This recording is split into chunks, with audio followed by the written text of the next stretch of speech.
আজকে এসেছিলাম একটুখানি পোস্ট অফিসে আমার দাদার ছেলের আধার কার্ড বানাতে, কিন্তু এসে দেখছি জায়গাটা কিন্তু সেম একই রকমই আছে। ছোট থেকে যেভাবে পোস্ট অফিসটাকে দেখে এসেছি সেই একই রকম, কোনো রকমের কোনো পরিবর্তন নেই। ভেতরটা অনেক কিছু পরিবর্তন হয়েছে কিন্তু বাইরেটা একদমই পরিবর্তন হয়নি। আর এখানে অনেক লম্বা লাইন ছিল আর আমাদেরকে সেই লাইনে দাঁড়াতে বলেছিল। তো আমাদের প্রায় 1:30-2টোর মতন বেজে যাবে। তো সেই জন্য ভাবলাম চলো সামনে জনতা হোটেল একটুখানি কফি খেয়ে আসি। সেই জন্য বৌদি আর আমি চলে এসেছিলাম জনতা হোটেল। কিন্তু এখানে এসে বললো যে কফি এখন হবে না, অনেকটা দেরি হবে।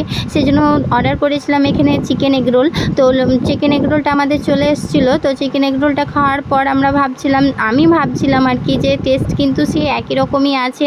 মানে জনতা হোটেলের খাবার অসাধারণ, অনেক সুন্দর হয়, অনেক টেস্ট। আর এখানে কিন্তু গুছিয়ে পরিবেশন করা হয়, একদম পরিষ্কার পরিচ্ছন্ন রাখা হয়।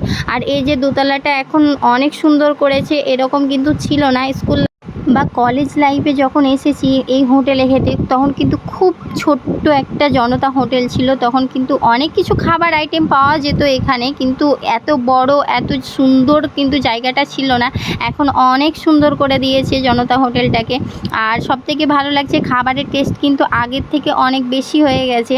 তো এখানে আমরা অর্ডার করেছিলাম চিকেন এগরোলের সঙ্গে সঙ্গে চিকেন ললিপপ, আর লাস্ট মুহূর্তে আইসক্রিম অর্ডার করেছিলাম। আজকের ব্লগটা কেমন লাগলো অবশ্যই জানিও।